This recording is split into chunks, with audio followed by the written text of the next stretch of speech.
Hi guys, thanks for coming. The champions, our defenses, I got to watch that last night in great detail. Our defense is playing at an extremely high level. I haven't watched all the secondaries in the country, defensive backfields, but I take ours, especially the way they're playing, the way they work, the way they're coached. We went from one of the worst pass defenses in America 2 years ago. I know we're number one in the Big Ten, but we have to be up there in the national rankings. I haven't seen that, but playing at a high level, and that's obviously correlated with the pressure we get to put on the quarterback. Taekwon Lewis graded a champion, Joey Bosa, Adolphus Washington, Raekwon McMillan, Josh Perry, Eli Apple, Garyon Conley, Tyvis Powell, and the co-players of the game were Darren Lee and Von Bell. So obviously the ones that did not were, it looks like we have a couple interior guys, but the 4 guys in the secondary, 3 backers, that's a heck of a day against an offense we had a lot of respect for going into it. Guys that an offense that not just we felt had a very good quarterback and skill, but well coached and did a variety of things that our guys practiced well. On offense, no champions. We did not do well. One of the worst executed performances that since we've been here. And so we'll get that corrected. Special teams was solid, and we had, let's see here, player special efforts was Jalen Marshall and Eric Smith, and Von Bell also got the award for kickoff cover, and then the special teams player of the game was Chris Worley, and just great effort on punt, kickoff, and punt block starting on 3 phases. So I'm just going to go ahead and hit it with the quarterback situation. That seems to be a theme, and had a conversation with one of them yesterday. I'm going to have another one today. And I think because of all the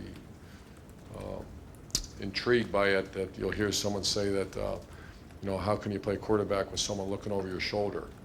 And my comment to that person was, well, I mean, no one's complaining, but how do you not? If you think you're going to play at the next level, they're going to be standing. There's going to be probably one better than you standing right next to you. So get used to it. You are going to look. That doesn't mean you get hooked. If you have a bad day, you get replaced. And that might not be everyone's philosophy, and that's okay. That's okay. So we're going to play. I haven't decided yet. We're going to have conversations. And today, not one is beating out the other. And they're not playing great. So once again, if that's an excuse, which I call it an excuse of how can you perform with someone looking over your shoulder? NFL quarterbacks do. I've never had one not. We've always had a backup quarterback. Just happens the backup quarterback here, whoever it may be, is really good. So we have to get him performing. It's not that. We just have to perform better. And we're turning the ball over at an alarming rate, and we're not playing well in the offensive front. So all those things have been addressed, and it's more coaching than player performance. So we're going to get that fixed, and I expect a much better performance Saturday from our guys. So with that said, answering questions. Front row right, Austin. Urban, if you say that not one has beaten out the other yet, does that mean that Cardale is still likely to start? When you go through a week, can you take us through how you have managed these guys in terms of practice reps and game reps? Cardale's got most of the 1 reps. He's a high volume right now guy. JT's a very efficient guy, and he stands right behind him, gets the same reps, just not actual behind center. So those are all things that haven't been determined yet. Do you think that any of the offensive line seems that the last couple of weeks struggled? Does that have anything to do with playing 2 different quarterbacks? No. It has something to do with facing a variety of defenses. We did not prepare our guys for the, once again, and it just sounds bizarre, and it is. But Northern Illinois changed their whole defense, and we weren't able to adjust and adapt, and we slowed down the offense line. So we're playing defense and offense right now, and it's not working. So we're going to take a much more aggressive approach to the way we go about our business. Second row right, Dave. Sort of kind of an offbeat local question, but last week on your radio show you mentioned you tried to hire Toledo coach Matt Campbell for your staff. Going back to that time, what stood out about him? And I guess you can just take me back to that time. Yeah, that's a great question. He at the time was the number 1 assistant at Toledo, and I was putting together a staff from scratch. And I kind of had an idea with Tom Herman, because I worked on that a little bit previous to that. But other than that, no idea. And then I started recruiting, and he's really well known throughout the state of Ohio. Obviously got Bowling Green ties, where I do too. And then obviously have Mount Union ties, which I know those guys real well too. And it was just, the feedback was real positive. And we have a great relationship, and I think he's a star in the business right now. Front row, Bill. When you watch the tape of the offensive performance, what stood out to you? Was it a bunch of different things? Was it one? Yeah, a bunch of different things. And obviously when no one grades a winning performance, a bunch of different things. No theme at all, or was it just each time it was somebody else messing up? If someone's going to ask this question, yeah, we didn't play very well. And it wasn't, we don't do this anyways. It's not the quarterback. It's not the O-line. It's a variety of things that we have to play better.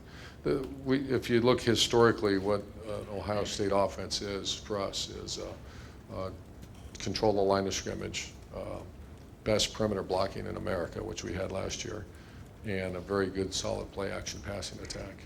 And that's not what's going on. So we're going to get that fixed. Front row, Dave. Coach, this is obviously your offense, but there was a lot of turnover on the offensive coaching staff during the offseason. You feel like, are you guys all on the same page right now? Are you happy with? Well, getting there, it's not as smooth. Anytime you have transition, we lost two. Stan Drayton was a very quality coach, and so is Tom Herman, obviously.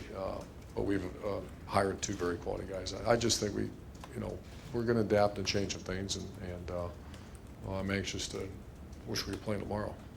Coach Herman used to always talk about how he liked calling the plays from the press boxes. It was a sterile environment. He just enjoyed that. I know everybody's different. Is that something you guys might look into? We're looking into some of that. Ed Warner's, it's not like there's demotion or something like that, but we're going to, and Tim's been here long enough now. The way it would work is I'd say Tim or Dan Mullen or Tom Herman, run this, and it's boom, and we're on the same page, and we're not quite there yet. And then also, if we go jet tempo, that's got to be from upstairs because you can't see anything down there. So those are all things we're going to get cleaned up. Second row, middle, Ryan. If there's ever something you don't like out of a specialist, all those guys have their own coaches generally, and Cam's is in Australia. So how do you handle that dynamic? Do you just let them sort it out with their coaches? Do you ever talk to them, and just how do you? No, as far as getting that extra coaching. Yeah. I met the guy, and he came over and visited us, and obviously they're far away. But I always think that a specialist, a kicker or a punter, should have that extra guy that he works with. I know our kicker does, and no, I encourage that because we don't, unfortunately, only have 9 coaches, and I'm kind of the guy that coaches those guys. And punting, I have a pretty good understanding of. Kicking, I really don't.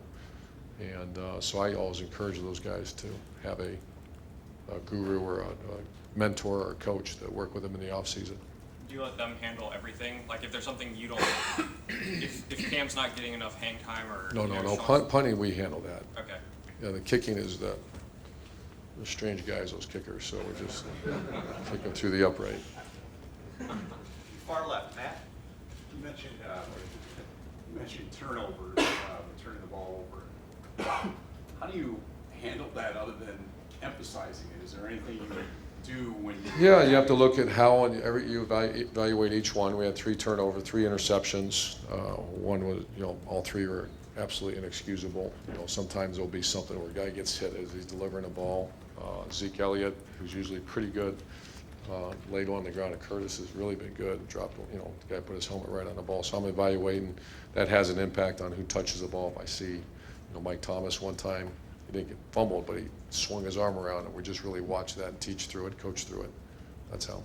It was also they weren't turnovers, but some sloppiness in terms of Drop balls. Yeah. Braxton Is dropped that, the snap. I'm just wondering, are guys trying to do too much? Do you see pressing there? Or Good question. And it's a fight for the ball a little bit too. And that's a very good question. And I guess if you're only playing 3 guys, but we play more than 3 because we have more than 3. I'm talking about the skill set. So that's observant, and I think there is something to that, and that's our job to calm it down and let them go play. Because there was one's right here, and we dropped the ball. Other one we motion in, and between the exchange, we dropped the ball. Front row left, Doug. Urban, you talk a lot about wanting to get the ball to your best playmakers. Do you feel like you guys have been doing that? Did you do that Saturday with the play calling? No. And then, a couple times we did, it didn't get to them. So we'll get better.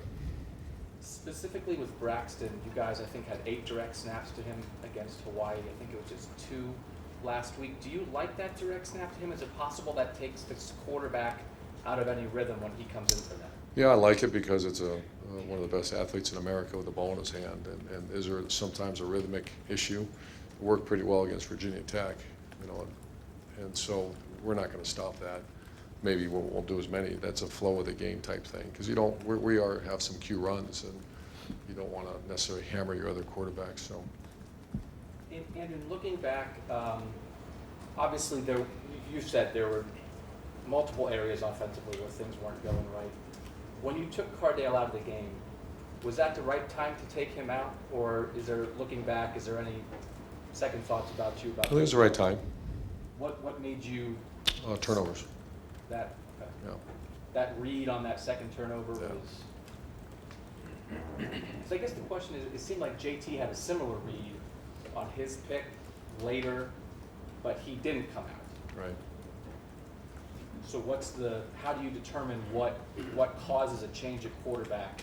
Again, is it just? Well, it's a feel of the game. You know, it's not something I've written down, and it's something that I have to make sure that not that you're on the same page, but they are.